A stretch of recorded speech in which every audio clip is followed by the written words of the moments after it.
single day. I'm gonna make. Lagu Duri Terlindung dan lagu Aku Tak Akan Bersuara atau Suara Hatiku adalah lagu ciptaan dari komposer Malaysia Sari Amri. Ketika kita mendengarkan lagu-lagu tersebut, kita tahu bahwa Nika Ardila adalah penyanyi yang menguasai berbagai genre musik. Suara khasnya mampu membuat setiap lagu yang dibawakannya itu serasa hidup dan mampu mewakili sebuah perasaan. Tidak heran jika ia menjadi lirikan banyak komposer handal, tak terkecuali dari negeri tetangga, yaitu Malaysia.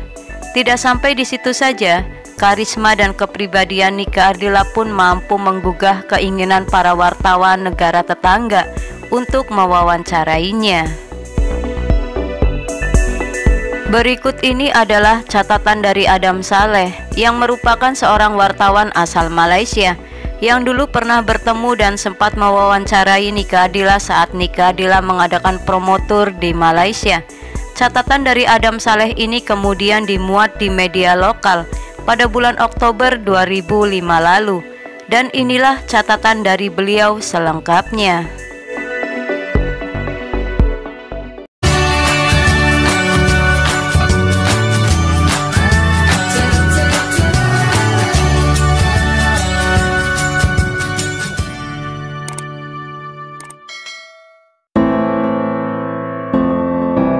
Ketika kita mendengarkan lagu yang berjudul Meraih Rembulan, dari sinilah kita tahu kalau Nika Ardila itu adalah penyanyi yang manis dan ramah.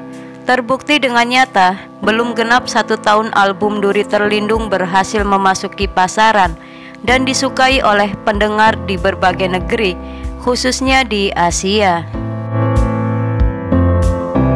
Kepergiannya yang mendadak itu pun lantas mengejutkan saya dan masyarakat di Malaysia pada khususnya. Bagaimana tidak, masyarakat di sini sudah terlanjur mengenal sosok dan lagu-lagunya. Saya melihat Nika Ardila itu ia mempunyai kelebihan yang jarang dimiliki oleh artis lain. Saya lihat di dalam relung hatinya pun, sepertinya ia sedang mencari sesuatu di dalam hidupnya yang singkat itu. Ini sangat jelas, anak bungsu yang juga putri tunggal dari 3 bersaudara ini kuat beribadah, berdisiplin, mempunyai landasan hidup dan berwawasan luas yang seharusnya menjadi contoh oleh artis remaja lain yang ingin meraih kesuksesan. Pada usia menjelang 15 tahun, Nika Ardila meraih BASF Award atas kejayaan albumnya, yaitu album Bintang Kehidupan yang terjual lebih dari 400.000 keping. Ketika usianya beranjak 16 tahun, Nika Ardila berbakti kepada masyarakat dengan mendirikan sekolah khusus anak-anak disabilitas yang diberi nama Wawasan Nusantara.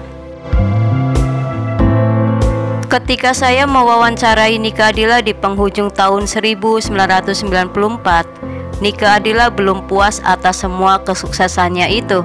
Nika Ardila berniat mendirikan sebuah sekolah agama, yaitu Pesantren Nur Ardila, selain juga mengikuti les bahasa Inggris di Jepang.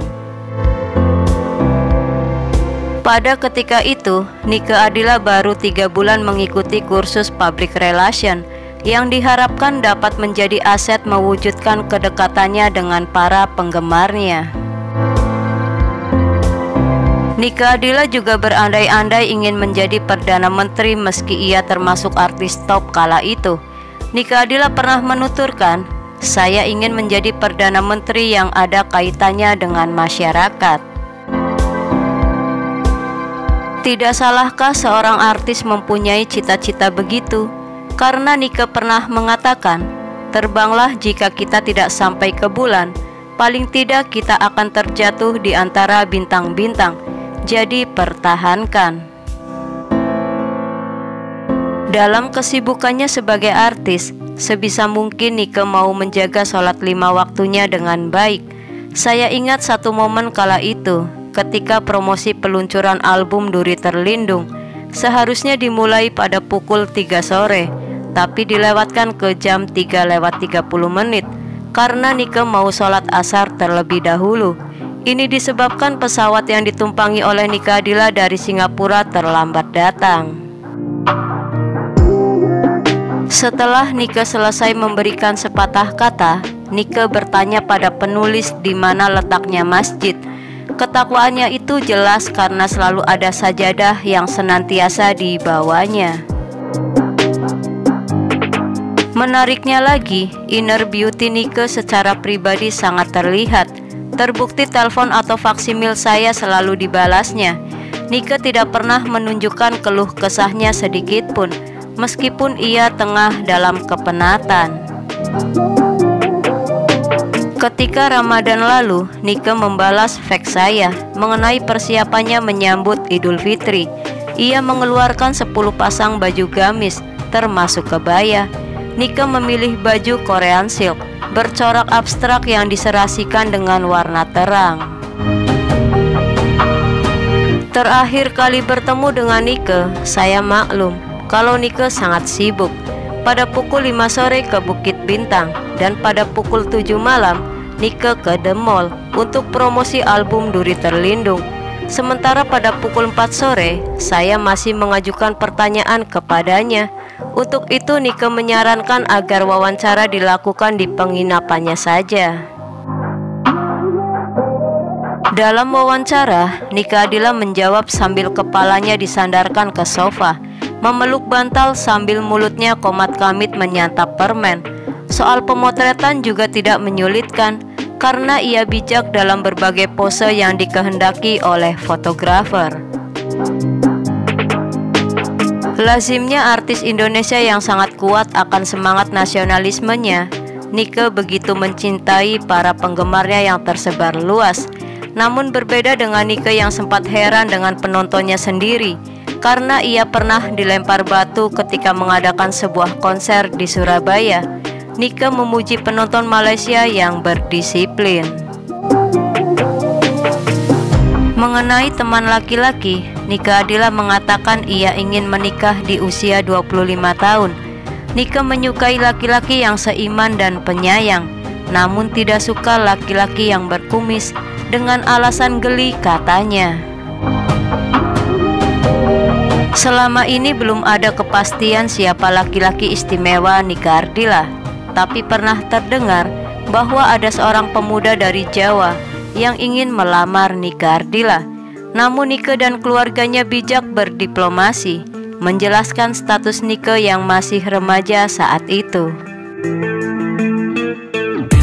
Ketika popularitasnya meledak, perhatiannya banyak ditujukan kepada pemuda Malaysia. Maklum, di dalam dompetnya terdapat 2 keping foto laki-laki tampan dan gagah, yaitu pembalap mobil Malaysia Alex Yong dan aktor Hollywood Keanu Reeves.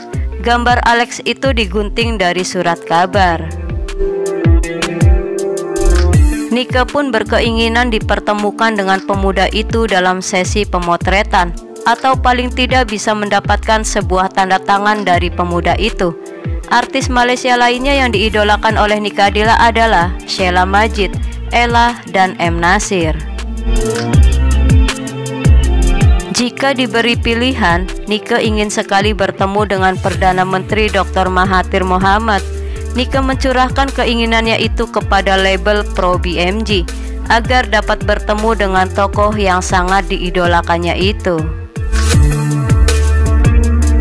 Seperti halnya di bidang seni, Nike tidak dapat mengelak kalau hatinya merasa disakiti oleh segelintir artis yang iri akan pencapaian dan kesuksesan yang diraihnya kala itu. Berhadapan dengan masalah ini, Nike berkata, ia tidak dendam apalagi untuk membalasnya, karena dia pasrah kepada Tuhan agar berbuat adil kepada mereka yang menyakiti hatinya. Orang boleh mencemooh atau mencaci saya, karena itu hak mereka. Tapi saya tidak akan bersuara, kata Nike Ardila. Kini suara Nike tidak lagi terdengar, karena ia telah pergi dan tidak lagi bersuara. Menghayati setiap lagu di album terakhirnya yaitu Baru Ku Sadari, Beri Daku Kepastian, Tak Mungkin Bersatu, Keraguan, Ku Harus Melangkah, dan Meraih Rembulan. Apalagi pada chorus lagu Aku Tak Akan Bersuara ciptaan dari Sari Amri. Alunan suara Nike yang sendu itu adalah salam perpisahan dari Nike untuk kita renungi bersama.